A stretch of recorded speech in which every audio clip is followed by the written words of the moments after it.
Pregação expositiva pode ser resumida em 3 verbos. Primeiro, ler o texto. Ler. Você já viu um pregador subir ao púlpito e ele atropela o texto que vai pregar? Ele lê o texto atabalhoadamente. Quando você vê tal coisa, o que é que você pensa? Ele não se preparou. Ele não conhece nem o texto. Ele não gastou tempo.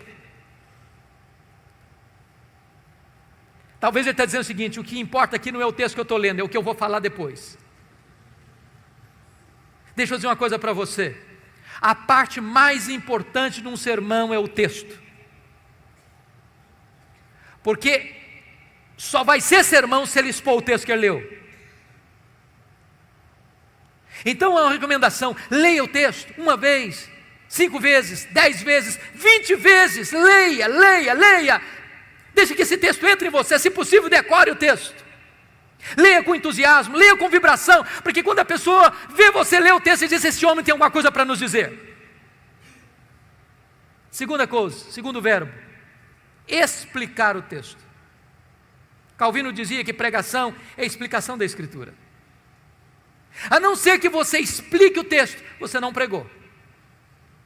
Você conhece aquele tipo de pregador que lê o texto, vai embora do texto e nunca mais volta para o texto?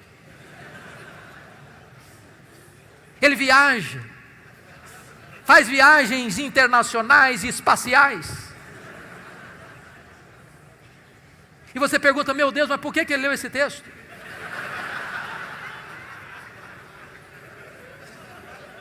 Você conhece aquele tipo de pregador que diz assim: eu já tenho o sermão, só preciso encontrar um texto agora? O sermão emana do texto.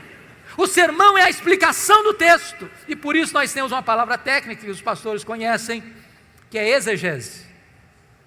Exegese vem de um prefixo ex, que significa tirar do texto o que está no texto.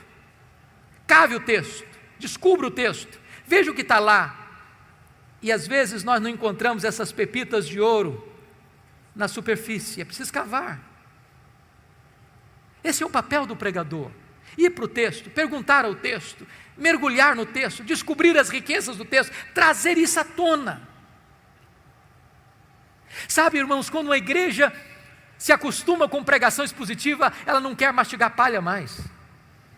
Depois que ela descobre a riqueza da Escritura, ela não tolera mais escutar sermão que não seja focado na Escritura, que exponha a Escritura. O contrário de exegese é exegese. Exegese tem o prefixo eis, significa colocar lá, o que não está lá. Tem muito pregador que vai para o púlpito com as suas ideias, e ele tenta impor ao texto o que ele pensa, o que ele acha. Ele já tem uma ideia preconcebida, mas isso não é pregação. Pregação é quando você vai para a Escritura e deixa que a Escritura fale, você é apenas o canal, você é apenas um instrumento. O terceiro verbo, importante pregação expositiva: primeiro é ler o texto, segundo é explicar o texto, terceiro é aplicar o texto. Dr. John Stott escreveu um livro importantíssimo, que penso ainda não está em português, Entre Dois Mundos, e ele disse que pregação é a união desses dois mundos, o texto antigo com o ouvinte contemporâneo. Se você não conectar o texto ao ouvinte, você não pregou. Pregação não é um discurso diante do auditório. Pregação é uma palavra ao auditório. A pessoa precisa entender: é com você que eu estou falando. É como aquele pregador que foi pregar em João 10 e falou sobre a ovelha, falou sobre o pastor, falou sobre os lobos, falou sobre os campos, falou sobre os prados, falou sobre as águas, falou sobre a grama verde, falou sobre a lã da ovelha, falou e terminou o seu sermão depois de 1 hora, há 2000 anos, lá nas pastagens da Palestina.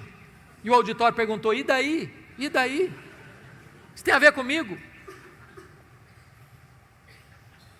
Pregação precisa ter aplicação.